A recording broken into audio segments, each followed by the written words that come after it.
Good evening, students. This is Akash sir. Welcome to Akash GS classes. Today we are going to start the class 10th civics, chapter 3, question answer, that is gender, religion, caste and politics. ठीक है students, ज़्यादा time ना waste करते हुए start करते हैं. This is Akash Chandra. I have qualified the army school exam and army technician exam.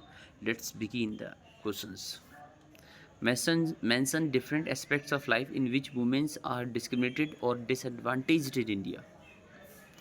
कह रहा है जीवन के विभिन्न पहलुओं के बारे में आप बताइए जिन आधार पर महिलाओं के साथ भेदभाव किया जाता है. तो महिलाओं के साथ इंडिया में कई एस्पेक्ट्स हो सकते हैं भेदभाव के. तो इंडिया में जो हम महिलाओं के साथ भेदभाव किया जाता है उसके बारे में बात करेंगे. सबसे पहला है लिटरेसी. आपको पता है जो लिटरेसी रेट है वह मेल और फीमेल की अगर हम कंपैरिजन करें तो सिर्फ महिलाएं अगर हम देखें तो महिलाएं सिर्फ 65.46% शिक्षित हैं. 65.46% शिक्षित हैं महिलाएं. और वहीं जो मेल है 82.14% शिक्षित लोग हैं. तो इसका मतलब क्या है, मेल ज़्यादा एजुकेटेड है और फीमेल कम एजुकेटेड हैं. तो जो पुरुष हैं वो ज़्यादा शिक्षित हैं, महिलाएं कम शिक्षित हैं. इसी से पता चलता है कि लोग जो है महिलाओं के लिए पढ़ाने के लिए इच्छुक नहीं हैं. इसका तात्पर्य ये होता है कि भाई बेटियों को पढ़ाने के लिए इच्छुक नहीं है माँ बाप. इससे ये पता चल जाता है. तो यही जीवन का सबसे बड़ा पहलू है कि हम किस तरह से भेदभाव करते हैं.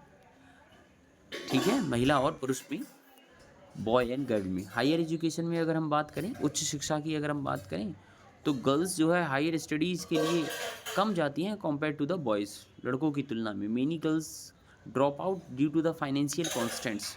भाई बहुत सारी जो है वित्तीय पाबंदियाँ होती हैं. लोग बच्चियों पर पैसा नहीं लगाना चाहते हैं, कि बच्चों की पढ़ाई पर पैसा लगाना पसंद नहीं करते हैं, कि भाई लड़कियों को पढ़ा देंगे. और फिर इनकी एक अवधारणा है, एक पुरानी अवधारणा है, एक ट्रेडिशन है जिसमें ये सोचा जाता है कि भाई लड़कियों की शादी के बाद क्या होगा, शादी के बाद वो दूसरे घर चली जाएंगी, तो इसलिए लड़कियों की पढ़ाई पर पैसा लगाना बेकार है. एक ऐसी अवधारणा है. As families often prioritise spending boys. भाई लड़के को सबसे ज़्यादा प्रायोरिटी देते हैं फैमिली वाले. दूसरा है employment opportunity. Women have limited access. ये तो आप लोग जानते हो, महिलाएं जो हैं लिमिटेड एक्सेस कर सकती हैं नौकरियों में, है ना. एक तरह का वही दोबारा से एक हायरार्की है, या हम कहें कि एक ट्रेडिशन है. Women have limited access to highly paid jobs. में बहुत कम महिलाएं हैं. Despite working longer hours on average women's works is often unpaid. भाई लंबे समय तक काम करें, अगर ज़्यादा घंटों तक काम करें, फिर भी महिलाओं को कम पैसा दिया जाता है compare to the male. Female को कम पैसा दिया जाता है कंपेयर टू द मेल. ठीक है, महिलाओं को पुरुषों की तुलना में कम पैसा दिया जाता है. Even though the equal remuneration act एक आया था 1976. अगर 1976 की हम इक्वल रेम्यूनरेशन एक्ट की बात करें, समान जो है मजदूरी, एक कानून है जो कि इक्वल वर्क के लिए समान मजदूरी प्रदान की जाएगी. उससे जेंडर का कोई मतलब नहीं है, मतलब लड़का है लड़की, पुरुष है कि महिला है, इसका कोई मतलब नहीं होता है. फिर भी जो है इन कानूनों का अनदेखा किया जाता है. कानून तो बहुत सारे बनाए गए हैं, लेकिन आप लोगों को पता है कि अनदेखा तो किया ही जाता है. अगला है सेक्स रेशियो. अगर हम देखें तो सेक्स रेशियो से ही पता चलता है. इंडिया में स्टैंड्स 107.4 पर 100 फीमेल्स. 107 मेल्स पर 100 फीमेल्स है ना. इस तरह के, वैसे सेक्स रेशियो हमेशा 1000 में मापा जाता है. ठीक है, इस तरह से देखते हैं तो सेक्स रेशियो भी कम है. इससे पता चलता है कि भाई किस तरह से महिलाओं के साथ भेदभाव होता है. अगला है question, state different forms of communal politics with one example. Communal politics आपको पता है, धर्म के आधार पर जो वायलेशन होता है, धर्म के आधार पर जो हिंसा होती है. ठीक है, on the basis of religion जो वायलेशन होता है, धर्म के आधार पर जो हिंसा होती है, उसी को कम्युनलिज्म बोला जाता है. यहाँ पे बोल रहे हैं कम्युनल पॉलिटिक्स. तो राजनीति में जो धर्म को लगाया जाता है ना, राजनीति में जो धर्म की बातें की जाती हैं, धर्म के आधार पर राजनीति की जाती है, communal politics. Various forms of communal politics के डिफरेंट फॉर्म हम देख सकते हैं. रिलीजियस प्यूरिजुडाइजिस क्या कहती है भाई, धार्मिक अवधारणाएं क्या कहती हैं कि भाई जिसमें कुछ ऐसे कंसेप्ट्स के बारे में डिस्कस करते हैं, है ना, जिसमें ये बताया जाता है कि एक पर्टिकुलर कम्युनिटी अच्छी है, एक पर्टिकुलर रिलीजन अच्छा है दूसरे रिलीजन से, एक धर्म दूसरे धर्म से अच्छा है. ऐसी अवधारणाएं भी प्रचलित हैं. ठीक है, आगे है communalism often involve harbouring prejudice attitudes towards other religion communities. वही प्रिजुडाइज मतलब अपने आप को बेहतर बताते हैं हम लोग, स्टीरियोटाइप्स भी वही चीज़ है भाई, ठीक है। And believing in the superiority है, जो ये स्टीरियोटाइप मतलब सुपियोरिटी, अपने आप को सुपीरियर दिखाते हैं, अपने आप को बेहतर दिखाते हैं दूसरों की तुलना में, तो रिलीजियस प्रिजुडाइज है एग्जाम्पल। अगला है क्वेस्ट फॉर पॉलिटिकल डोमिनेंस। भाई कम्युनलिज्म में also manifest as a desire for one religious community dominate over other politically. भाई राजनीति में एक जो है धार्मिक समुदाय दूसरे धार्मिक समुदाय पर क्या दिखाता है, अपना प्रभाव दिखाता है। This form known as the majoritarianism, जो धर्म ज़्यादा जनसंख्या में होता है वह अपना प्रभाव दिखाता है जो माइनॉरिटी में या जो अल्पसंख्यक होते हैं उन पर। इससे टेंशन और कन्फ्लिक्ट होता है political party based on religious affiliations, ठीक है स्टूडेंट्स। पॉलिटिकल मोबिलाइजेशन और रिलीजियस लाइंस, आपने देखा होगा भाई धार्मिक जो हैं लाइनें पढ़ी जाती हैं, है ना, क्वेट्स पढ़े जाते हैं। Another common form of communal politics involve mobilising voters. जो भी मतदाता होते हैं वो धर्म की कुछ ऐसी पंक्तियाँ होती हैं जिनसे जो है एक अंदर एक उबाल आता है, और पॉलिटिकल मोबिलाइजेशन होता है वोटर्स का। मतदाता जो है एक पर्टिकुलर रिलीजन को मानने वाले लोगों को ही वोट देते हैं, अपनी जिस धर्म से वो आते हैं उसी धर्म को मानने वाला अगर कोई इलेक्शन में खड़ा है तो उसी को वोट देते हैं, ये वो कह रहा है। Politicians may resort to divisive the rhetoric and hate speech to appeal to certain religious communities, exacerbating communal tensions or electoral gains. Communal violence होते हैं, आप लोग लिख लेना, कम्युनल वायलेंस किस फॉर्म में होते हैं, दंगे होते हैं, धर्म के आधार पर दंगे होते हैं, राइट्स होते हैं, ठीक है। Perhaps the most visible and destructive form of communal politics is communal violence. Communal politics का सबसे ज़्यादा विजिबल और डिस्ट्रक्टिव, सबसे ज़्यादा तबाह करने वाला होता है कम्युनल वायलेंस होता है, धर्म के आधार पर जो हिंसा होती है। इसमें क्लासेस होते हैं दो धर्म को मानने वाले लोगों के बीच, और उससे भाई जान और माल दोनों की हानि होती है। कह रहा है state how caste inequalities are still continue in India. अब हम बात करेंगे जाति की व्यवस्था की।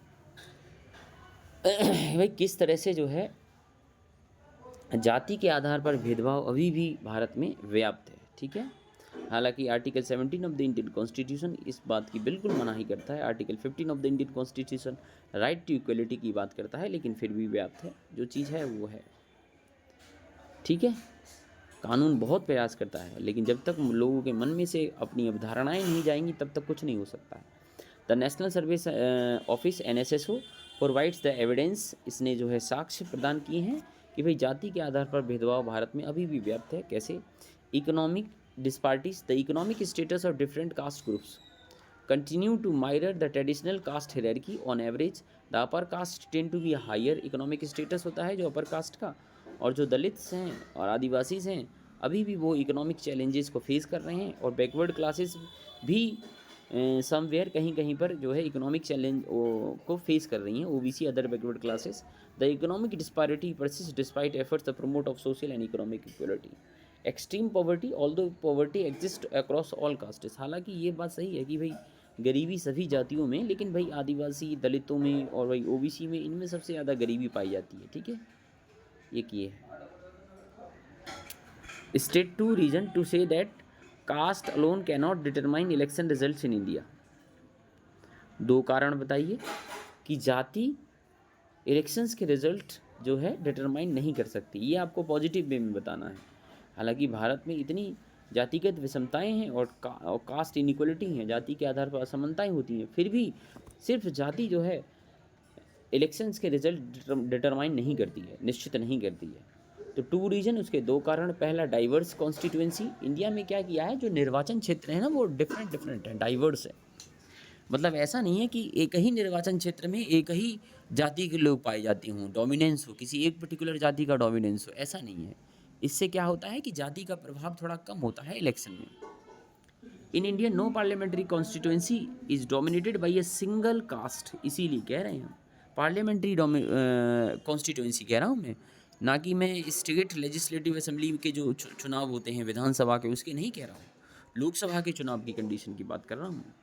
Therefore, candidate and parties must appeal to multiple caste and communities to secure the victory in the elections. इसलिए पार्टियाँ और जो कैंडिडेट हैं डिफरेंट डिफरेंट मल्टीपल कास्ट के लोगों के पास जाते हैं और अपील करते हैं जिससे कि वो इलेक्शन में जीत पाएँ, ठीक है। आगे है भाई वोट बैंक डायनामिक्स किस तरह से होता है। While certain parties may be associated with specific castes or communities, no party can claim to win votes of all member of a particular caste or a community। भाई कुछ पार्टियां जो है जुड़ी हुई होती हैं कुछ समुदायों से और कुछ जातिगत वोटों से, ठीक है, लेकिन ऐसा नहीं है कि उस जाति के सभी वोट उस समुदाय को मिल जाए, उस पार्टी को मिल जाएं, ऐसा नहीं है भाई। जाति से हटकर भी लोग वोट करते हैं।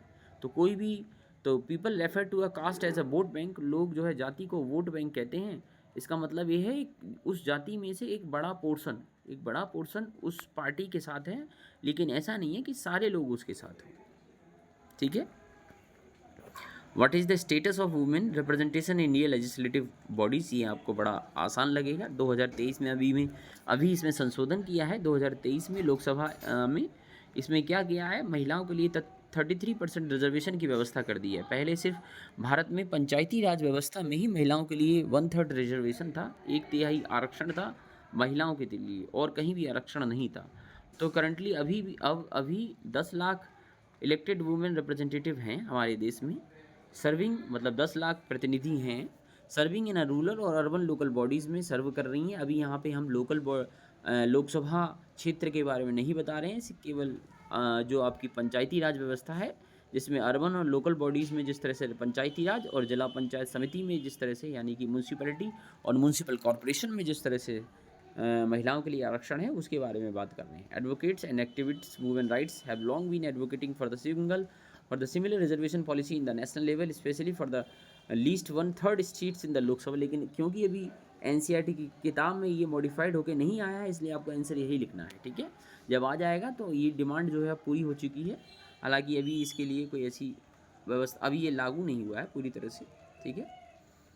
Mention any 2 constitutional provisions that make India a secular state, कोई 2 संवैधानिक प्रावधान बताओ जो इंडिया को एक सेकुलर स्टेट बताते हैं, अर्थात भारत का अपना कोई धर्म नहीं है, भारत एक पंथ निरपेक्ष राज्य है, ठीक है।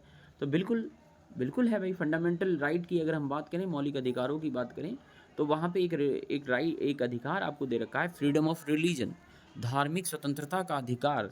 इन the constitution guarantee individual right to practise profess propagate any religion to their choice without the interference, बिना राज्य के हस्तक्षेप के वो किसी भी धर्म को मान सकते हैं, उसके क्रियाकलाप कर सकते हैं, जैसा चाहें वैसे उस तरह से वो उस धर्म को मान सकते हैं। Additionally the constitution uphold the principle of equality की बात भी करता है, by prohibiting the discrimination on the basis of the religion, धर्म के आधार पर अगर किसी व्यक्ति से भेदभाव किया जाता है तो आर्टिकल 17 उस व्यक्ति पर अप्लाई होता है, जिसके अंतर्गत उसे दंड और सजा दोनों का प्रावधान है। This ensure that every individual is entitled to equal treatment and opportunities regardless their religious beliefs, बिना धार्मिक आधार पर किसी भी व्यक्ति से समान व्यवहार किया जाए, चाहे उसके रिलीजियस बिलीफ क्यों ना अलग अलग हों।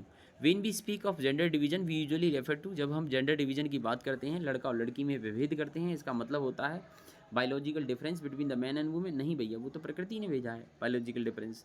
Unequal roles of assigned by the society for to a man और वुमेन, ये बात करते हैं। जब हम जेंडर डिवीजन की बात करते हैं यूजुअली हम रेफ़र कर रहे हैं कि भाई अनइक्वल रोल हैं बाई द सोसाइटी, समाज ने जो बनाए हैं, हमने नहीं, समाज ने जो बनाए हैं, प्रकृति ने नहीं बनाए हैं, समाज ने जो बना रखे हैं महिलाओं के लिए और पुरुष के लिए जो अलग अलग रोल बना रखे हैं। तो ये इसका राइट आंसर है। In India seats are reserve for womens, ये तो बड़ा इजी है भाई। महिलाओं के लिए आरक्षण कहाँ पे, अब तो लोकसभा में भी हो चुका है, लेकिन एनसीईआरटी के 2025 के एग्ज़ाम में अगर आपका लोकसभा आएगा तो आप लोकसभा में मत लगा के बैठिएगा, पंचायती राज ही लगाइएगा, ठीक है। आगे है भैया, consider the following statements on the meaning of communal politics. Communal politics की मीनिंग आप समझाइए। स्टेटमेंट्स, कौन सा स्टेटमेंट बिल्कुल सही है। Communal politics is based on the, जो कम्युनल पॉलिटिक्स होता है धर्म के आधार पर जो राजनीति की जाती है वह किस पर आधारित होती है। तो सारे क्वेश्चंस को पढ़ते हैं सारे। One religion is superior to other, बिल्कुल ऐसा सोचा जाता है। कम्युनल पॉलिटिक्स में यही तो होता है, एक धर्म दूसरे धर्म से सुपीरियर है। People belonging to different religion can live together, ऐसा नहीं होता है। कम्युनल पॉलिटिक्स में एक साथ नहीं रहते हैं। अगर कम्युनल पॉलिटिक्स में सभी धर्मों को मानने वाले लोग एक साथ हंसी खुशी से रहें, है ना, तो फिर पॉलिटिक्स में इस तरह की भावनाएं ही ना पैदा हों जो लोगों के बीच दंगे पैदा करें धर्म के आधार पर। Followers of a particular religion constitute one community, ये सही, ये भी ठीक है भाई। एक ही धर्म को मानने वाले लोग एक समुदाय बनाते हैं, ये भी ठीक है, यही कम्युनल पॉलिटिक्स है। State power can not be use to establish the domination of religious group over the other which is the statements are correct. तो ए और सी बिल्कुल सही है, डी तो है ही नहीं है। ए और सी सही है इसमें, तो ए सी बिल्कुल सही है कम्युनल पॉलिटिक्स के बारे में। Which of the following statements about India constitution about the Indian constitution में के हिसाब से कौन सा स्टेटमेंट गलत है? Which of the following statements about India's constitution is wrong? Profits discrimination on the ground of religion, तो ये तो सही है भाई, ये तो गलत नहीं है। धर्म के आधार पर भेदभाव के लिए जो भारतीय संविधान है वो मना करता है, ये ठीक है। Gives is official status to one religion, नहीं भैया, भारत कभी भी किसी एक पर्टिकुलर धर्म, एक पर्टिकुलर रिलीजन को ऑफिशियल स्टेटस की बात नहीं करता है। भारत किसी भी एक धर्म को, ठीक है, एक निश्चित मानक धर्म नहीं मानता है जो पूरा देश उसको माने, ऐसा नहीं है। बाकी सब ठीक है, यही है गलत, पहला ही गलत, सेकंड गलत है। भारत सभी व्यक्तियों को फ्रीडम और धर्म मानने की आज़ादी देता है, बिल्कुल ठीक है। Freedom article 19 of the Indian constitution, ठीक है। Ensure equality article 15 of the Indian constitution with religious community, ये अलग है। तो ये हो गया भैया। सोशल डिवीज़न बेस्ड ऑन, धार्मिक आधार पर जो भेदभाव होता है, social division based on caste are peculiar to India, ठीक है, ये है।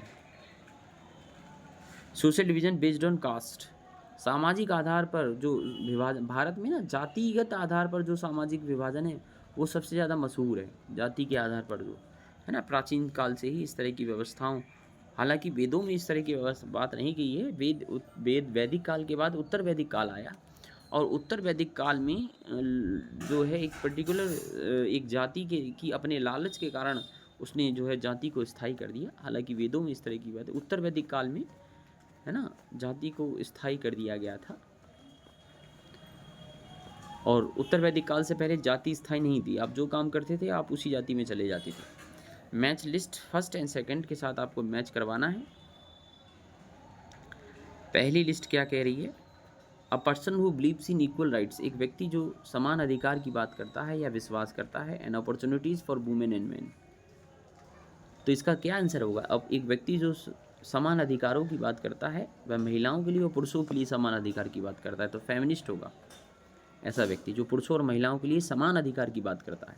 A person who says that religious is the principal basis of community, ऐसा व्यक्ति जो धर्म को जो है किसी भी समुदाय का क्या माने, आधार माने, सिद्धांत माने, तो वही कम्युनल आदमी होगा वो इंसान, है ना। कम्युनल आदमी के कारण ही जो है क्या होते हैं, दंगे होते हैं, वायलेंस होता है, जब पॉलिटिक्स में जो है कम्युनलिज्म आता है। A person who think that caste is the principal basis of community, एक व्यक्ति जो ये सोचता है कि जाति सैद्धांतिक आधार है समुदाय का, तो ऐसा व्यक्ति जातिवादी होता है, कास्टिज्म को फॉलो करने वाला होता है। A person who does not discriminate other on the basis of religious, धार्मिक आधार पर जो दूसरे व्यक्तियों के साथ भेदभाव नहीं करता है, वो सेकुलर इंसान होता है, पंथ निरपेक्ष व्यक्ति होता है। Thank you very much for joining me.